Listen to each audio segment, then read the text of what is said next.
Frank Zilinek. Coach, good morning to you.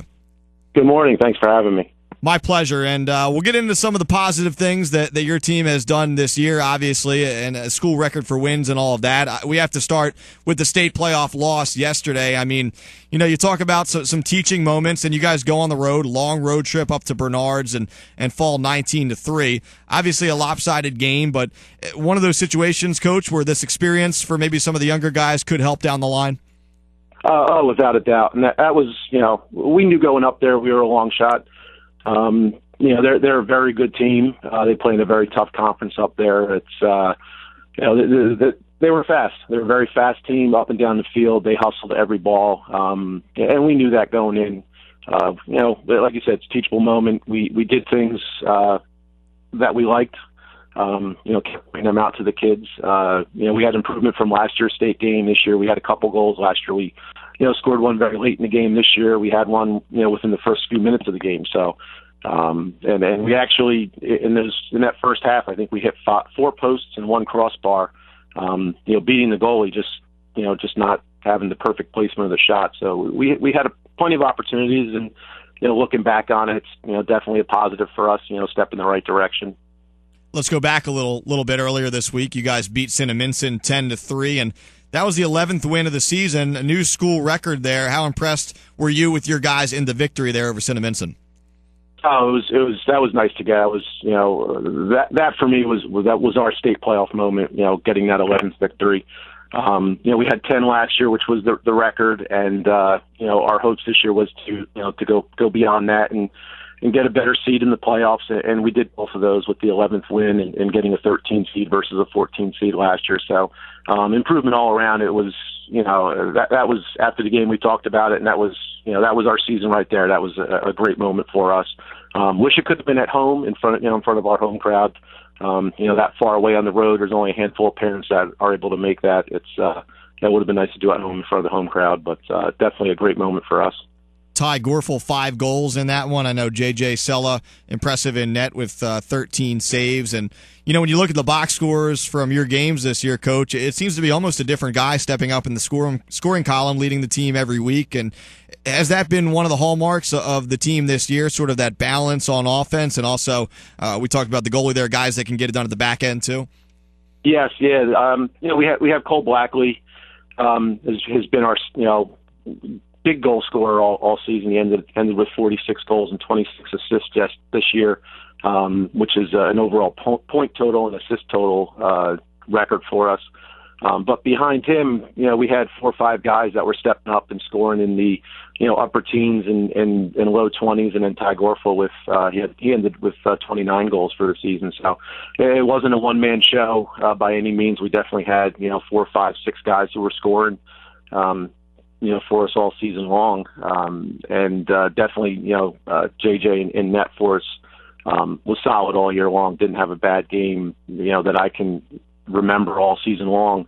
Was just, definitely a standout for us. He was averaging, I believe, 12 or 13 saves a game, which for a goalie is incredible, at the high school level. I think his save percentage is up around 65, 70%. Which again is just remarkable, and our defense has been strong all season, which is was another fine thing for us. And I got to say, our face-off, we had a new face-off guy this year.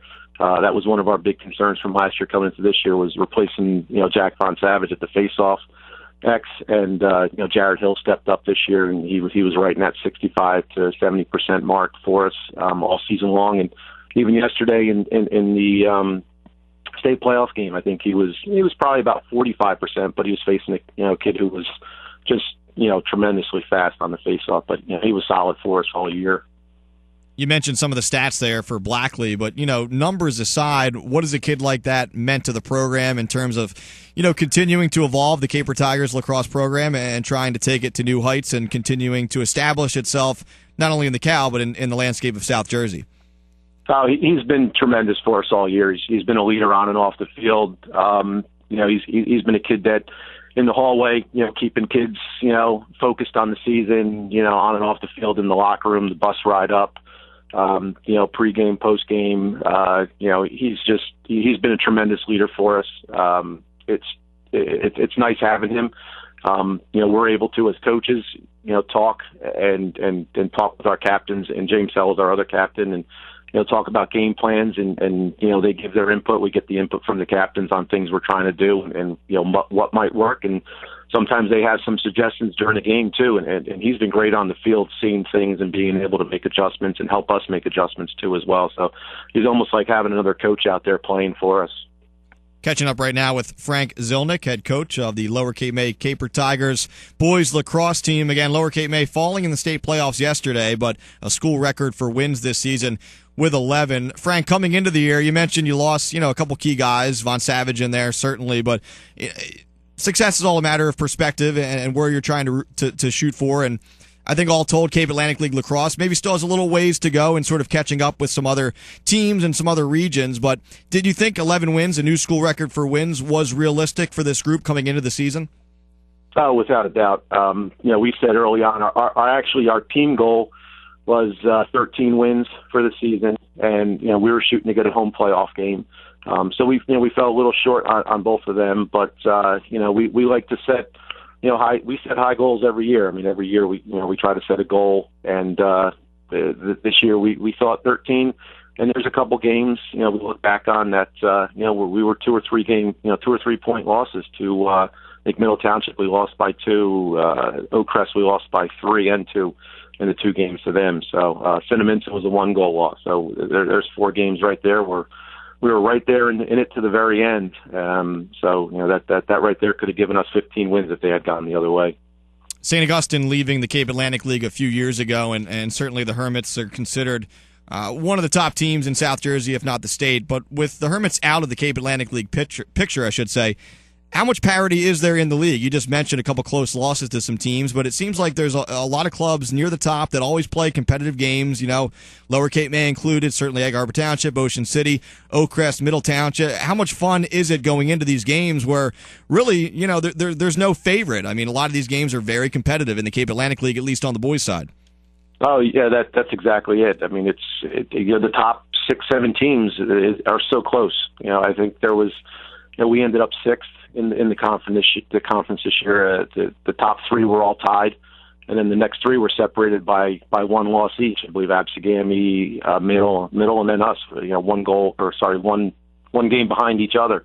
So there's definitely a lot of parity and very close games. Which is nice. It's the Cape Atlantic League in my 9 years has come a long way. Where you kind of could look in the beginning and see, okay, they're going to be the eventual champion. Now it's anybody's game, and every Cape Atlantic League game in the past couple of years, they're tough games, and you don't know going in, who's going to be the overall winner when they come out. It's been nice. It's been nice to watch the Cape Atlantic League evolve over the past 9 years. You talk about coming a long way there, and you just mentioned 9 years at the helm at Lower Cape May, and numbers aside, again, obviously a school record for wins, but, in what other areas have you seen that the program there has evolved, whether it's the youth feeder systems or, the kids wanting to come out and play lacrosse there, not necessarily a traditional South Jersey sport, but certainly gaining popularity. How have you seen the Caper Tigers program evolve over that decade time?